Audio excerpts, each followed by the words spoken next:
We're doing the interview today from the perspective of the University of Göttingen and the GWDG, two partners in the DECICE project. The university is responsible for developing the AI scheduler systems to optimize the system performance and energy efficiency. For this, we're using advanced scheduling algorithms as well as machine learning and deep learning. Whereas the GWDG is responsible for providing the overall IT infrastructure and developing the framework itself.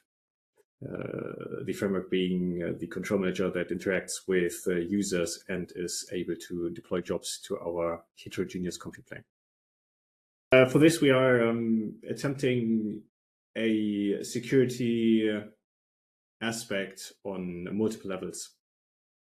First of all, our patient data privacy and MRI data transfer is secured through HTTPS and TLS, a very strong encryption and cryptography algorithm that ensures that the data we're transferring from the MRI machine to the cloud is secured and can't be compromised.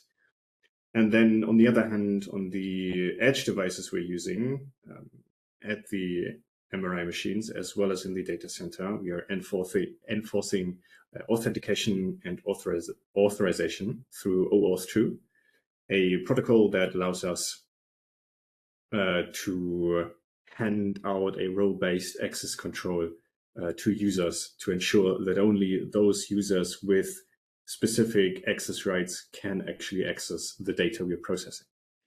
The data itself is stored in a database securely with a hash and salt encryption, as well as AES 256. Yeah. So for our use case, processing MRI data, we have a KPI of being able to process our information and the data in under 10 minutes. And for the MRI analysis itself, we are using a framework which is called FastSurfer.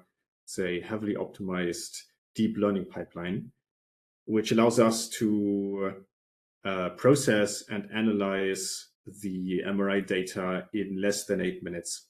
Though we have to differentiate between two types of MRI segmentation and analysis. So there's the surface-based thickness analysis, as well as the volumetric segmentation, whereas the first one usually takes an hour, and you can't really change this neither with an algorithm or just putting more hardware on this problem.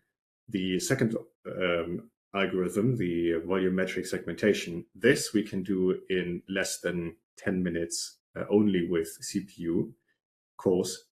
If we decide to process these data on HPC machines, where we can incorporate CPU and GPU doing the processing, we can actually achieve segmentation results in less than 3 minutes.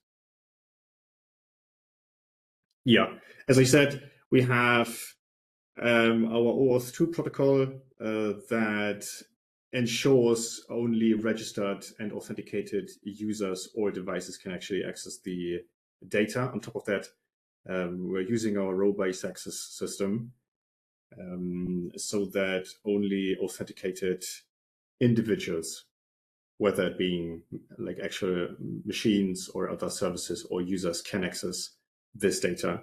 On top of that, we're also using a technology called containerization and orchestration that ensures us that the workloads run in an isolated environment and nobody can tamper with the data inside the container. Excellent question. So in terms of reliability, of course, we're running tests on all stages of our development process, right? So usually start with developing new code and unit tests, then moving up the testing pipeline with integration tests and if all of these unit tests and integration tests together with our CI/CD pipeline execute successfully, we then roll out the entire framework or only parts of it, whatever we might want to test on our E4 cluster, where we can do actual bulletproof testing in a real-world environment and see if changes affect the outcome of the framework either negatively or positively. Yeah, sure. So the DECICE framework itself consists of multiple different microservices that allow us as the DECICE organization, and then also for each individual partner, allows for an individual work, right? Where in the end, all of the different services that have been developed can either run individually or they can be built just like Lego stones or bricks to this DECICE framework.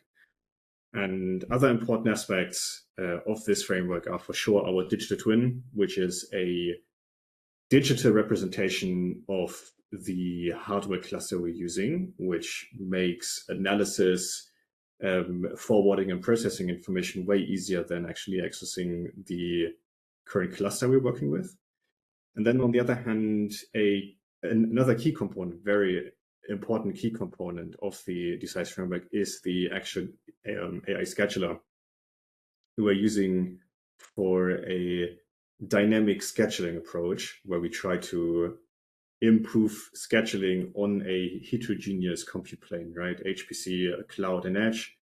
We want to improve the scheduling approach by incorporating AI algorithms besides the current used algorithms, so to speak. So deterministic mathematical equations or even heuristics for a scheduling approach. This is what we want to optimize.